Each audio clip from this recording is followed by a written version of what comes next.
I don't know why I make the call, but welcome back to the Felt on the Jay and Ciara Poker Show. Man, am I getting good at that. Babe, I'm excited about this one. So I want to show the evolution of poker in this hand. Mm-hmm. So you probably don't remember, but there was an old show called High Stakes Poker. They recently brought it back, but it's kind of what got me hooked back in the day. I want to say 10, 15 years ago. Why are you assuming I've never watched this? Have you watched old High Stakes Poker? You've yes. seen old High Stakes Poker? With you. Well, yeah, that's what okay, yes, I get that. But 10, 15 years ago when it came out, no, I remember it was like I was fascinated. Like, oh my God, look at what's going on here. This is great poker, blah, blah, blah. So they revived the show recently, but I went back and I found old episodes of the High Stakes Poker featuring some of Doyle Brunson and Phil Hellmuth and Phil Ivey was on it. So today we are going to go back in time and play some high stakes poker. We are going to be Antonio Esfandiari. Okay. Does that name ring any bells to you? I think so, yeah. Yeah, he was a regular back in the day on this show. He's won some huge tournaments. I think he won that big drop $1 million buy-in tournament. Okay. So great poker player, but this is back in the day. And so we're going to be him. We're going to be playing against one of the greats, Phil Hellmuth. Okay. Phil Hellmuth. I know I tend to call him Phil Ivey. One of our first videos that we ever did years ago, you kept saying Phil Ivey. Hellmuth. Okay. So we're going to be playing against him, but so this is not like a big pot or crazy hand or anything like that, but I think it just shows the evolution of poker. And I bet you, we're going to talk about it, how we would play it. But I bet you if you ask these guys how they would play it now, it would be totally different. So it'll be fun to talk about, see, what back in the day great poker was compared to how much, knowledge and everything we have now about great poker. And then we're going to try to talk about it and see if we've learned anything over the last 15 years of poker. You're so excited. I could tell. I can feel your energy. You're so excited. Excited as I am about this. I'm excited because I'm like, do I play this way now? I don't know. I don't think you do. But we'll see. Okay. We'll see. All right. Let me get him. Yeah!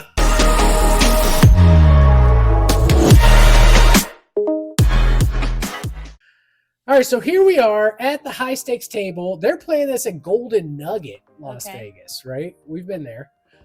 Did we take one of our wedding pictures in front of there? We did. Okay. And I took you when we played Baccarat there too, and you hated it. So here we are. Oh, yes. I did not like it. The Golden Nugget. As I said, we're going to be Antonio Esfandiari in this hand, playing against Phil Hellmuth. So they're playing, I don't even know, 100, 200, something like that. Okay. It's tough. The production value was not as good back then. So we're going to have to take a second to decipher how much people are raising and stuff like that. So give me some grace on that. Okay. But we'll talk about it. I'm a perfectionist. I know. Here we go. All right. So hand opens up. Phil Hellmuth limps with the hand. Okay, we're playing against Phil Hellmuth. We're playing against Phil. So he just limped into the pot. Here we are. Antonio Esfandiari. Okay. So it looks like if Phil limped, blinds must be 500,000, something like that. So anyway, comes to us Antonio, and we have ace of diamonds, eight of spades. Mm-hmm. What are your first thoughts? I don't like it, but what position is he in? Yeah, we're in late position. That's why we're even considering this. Okay. And Phil limped, right? So what does that tell you about Phil's hand? It's a marginal hand. He's okay. Yeah, marginal hand, limping, early position, could be trapping, but probably a marginal hand he wants to see a flop with. So ace of diamonds, eight of spades, late position. I think he's the cutoff. I don't think he's the button, but now, am I going to assume what he's doing, or no? This is Ciara poker. Okay. This is Ciara poker. Okay. So let's say so you've decided you want to play this hand. I get it. We're probably going to fold most of the time, but we're going to say we're going to play this hand. All right. So if we decided to play this hand, if I'm how are we going to deciding, play it? if I'm deciding to play this hand in late position, Yes, I'm gonna raise. you got to raise. Yeah. Right. You got to raise. If you're going to play this hand in late position, there's no point just calling. Okay. You got to raise.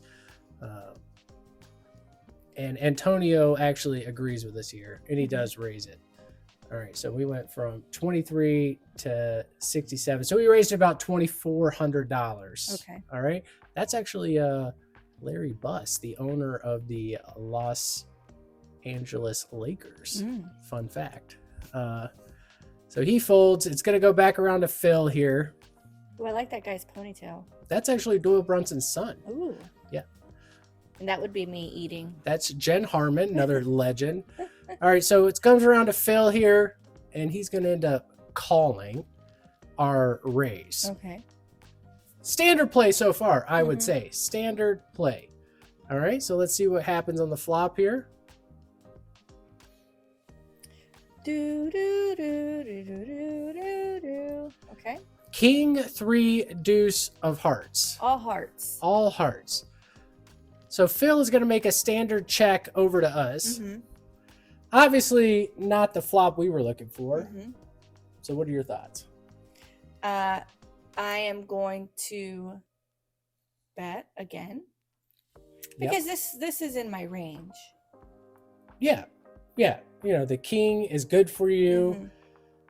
You don't have any hearts, but you still have to bet it because you're going to get a lot of hands to fold. Phil's going to miss a lot of the time too. And if he doesn't have a heart, he's going to end up folding also. So I think a raise, or I'm sorry, a bet is just fine. You got a continuation bet. So the pot is 10,500. What are your thoughts on sizing here? I'm going to go, I don't know, again, sizing. Yeah, that's the big part of the game. That's a big part of the game. Yeah. But, gosh, I really don't know. I make it like a third, like 3,000? Yeah. I agree with you. Yeah, there's no point in betting big here. Because if Phil, flop the ace high flush or something, you're just losing money. And so I would bet semi-small, a third or less of the pot. He's going to fold out all his crap that has equity, and we're going to win the hand most of the time. And if he does have a good hand, we're going to hear from him, and then we could probably fold. So betting big doesn't really accomplish anything. Let's say we bet $10,000 and Phil's got the nut flush or nut flush period. He's just going to raise us, and now we just lost 10,000 instead of losing 2,000. Yeah. So, yeah, I agree with you. I bet small also, just because you got to. This is a flop that helps us out. Let's see what Antonio does. Looks like he grabs some chips, which is standard, I would say. How much did he decide to bet?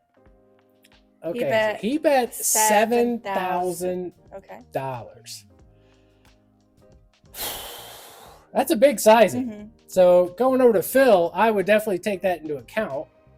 But Phil just pretty much decided to snap call for 7,000. Now the pot is up to almost 25,000. Queen of clubs on the turn. Phil's going to continue to check it over to us. Now we got a decision to make, right? So we decided to play ace eight. We whiffed everything. So do we continue with our bluff, or do we just shut it down and concede the hand? What are your thoughts? Like, it's a pretty scary thing now, right? We bet pretty big on the flop. Phil called. But he continues to check to us. Yeah. Now, do we continue our story, or what do we do?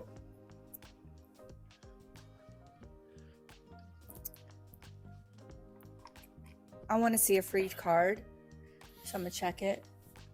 What's the reasoning behind that?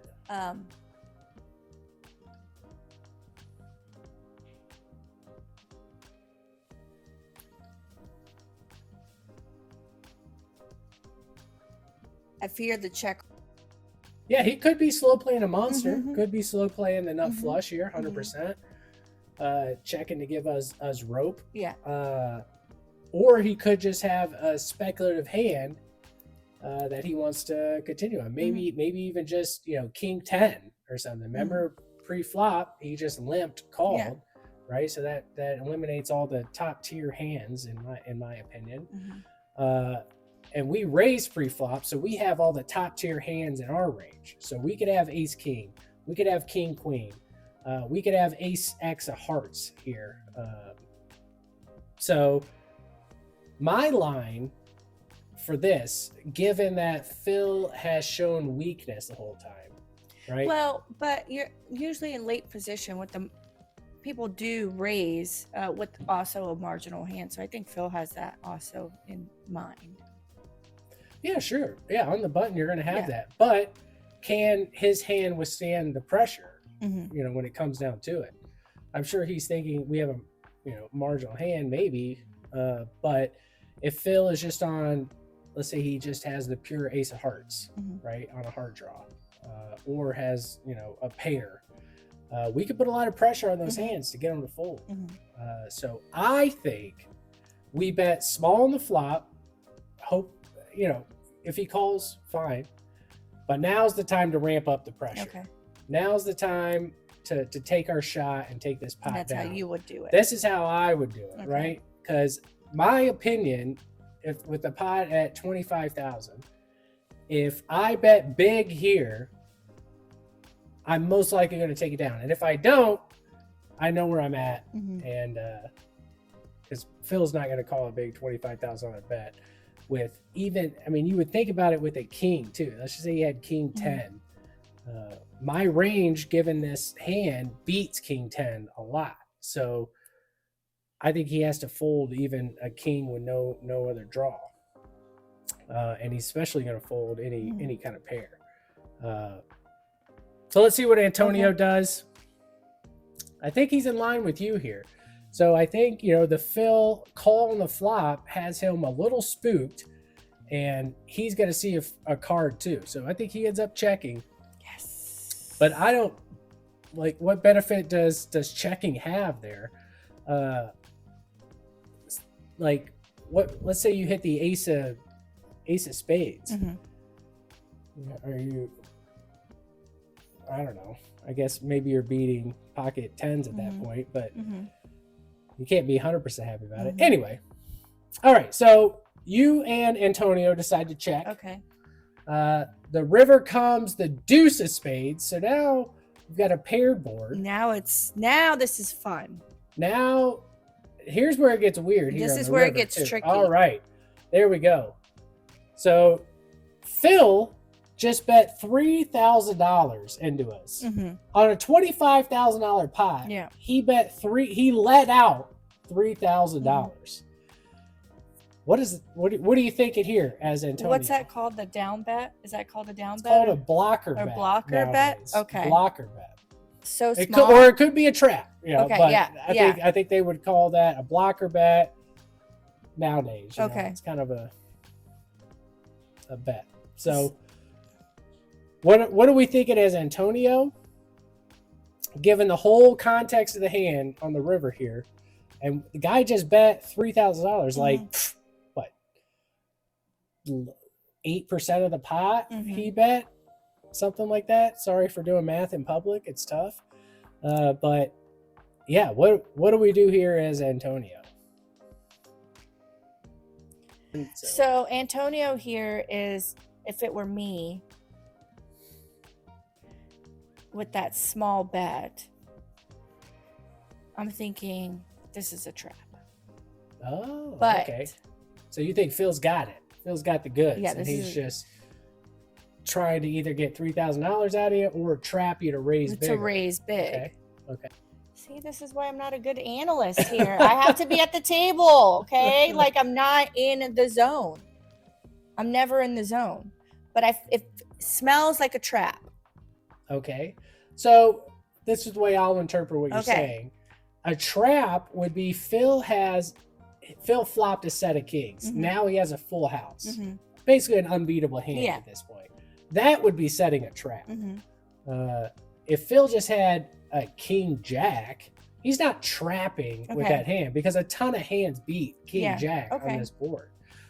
So unless Phil has the ace jack of hearts would be a trapping hand because he's pretty nutted, or a full house would be a trap. So Phil is not trapping right now. And you would want to get more value than just $3,000, right? Or that's well, you would hope to target okay. Antonio. You hope he has a king at this point, and then yes, you would bet much bigger to get. Okay, I hope Antonio's got ace king, and I'm gonna bet big and hope he calls me down because I've shown such weakness. So yeah, I do not interpret this as a trap. Just given the way the hand is played the whole time. So ace high probably not good in this spot. Okay. So I have to put Phil on what I think he has, which is he doesn't have a flush. He's played it too passively. He doesn't have a full house. We would have heard from him on the flop. If he flopped a set of 2s, 3s, or kings, he would have raised us on the flop because it's 3 hearts on the board, right? So those hands are out. So he doesn't have a full house. Most likely, he has a pair that beats us, either a king or an underpair. Mind you, everyone, he's already seen the hand. I have seen it. So, but he can analyze it better because I have not seen it. So that's why I suck at this, because I can't put myself in that position. I have to be at the actual table. I can't analyze this at all. You got to talk about it. When I talk about it, I sound stupid. You got to transport yourself to the mind of Antonio Esfandiari. But also the flushes is Antonio's range as well. Sure, true. So how would I play that? Do I bluff it? So taking the whole context of the hand into play, this is a spot I think I have to bluff. Yeah. I know my ace high is not good. And Phil has played this hand super passively. And then the small bet on the river. Now he could be getting trapped. But running through the processes I just talked about, I don't think he's got a full house. I don't think he's got a flush. At best, he's got a pair. He's just trying to see. Just where I'm at the. Yeah. So this is a pot. This is a hand that I raised pretty big on the river. Actually, it probably doesn't have to be that big. I'm putting Phil on a 1-pair hand, and I could probably raise it and get him to fold because again, like. Yeah, so you would have to bluff here. Yeah, I think because I know my ace high is not good. Yeah. But I think according to Antonio on that flop, when he c-bet and Phil called, he was pretty much done with it. Yeah. Like he didn't really think it through. He was done with the hand.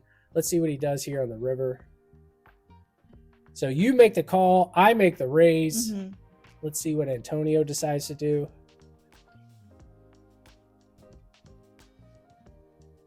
He folds. He folds. Phil had pocket fives. Still beat him. Yeah, but you can't tell me a pocket fives is withstanding some heat there, right? So, Phil played pocket fives out of position, and Antonio just basically let him have the pot, in my opinion. Because Antonio missed the flop too. Phil called once and basically won the pot. Like I feel like Antonio could have won that pot, and I think modern poker players today would play that hand differently than the. And I bet you if you ask these guys, they'd be like, I played that wrong on all accounts." Yeah. I thought this was a cool hand. One, because look how cool Esfandiari looks with those glasses and that shirt, right? How sweet does that look? Yeah. And two, it's coming back. That look? Sure. So we need some affliction shirts and everything again. Sure. Ed Hardy's back. No, don't bring Eddie Hardy back. It is back. So yeah, that's just I thought that was such a cool hand because it was like such a representation of poker in that day. Mm-hmm. In that day, and compared to now, you see all the GTO and the poker coaching and blah blah blah. Would today we'd play this hand totally separate, and Antonio would have won this hand, I think. I was at the casino in Tampa, and I was at the 1-2 table waiting for 2-5, and the guy next to me folded every hand. Like, he would limp and then fold, and at one point I was like, what are you doing? He's like, well, I never hit my hand. I was like,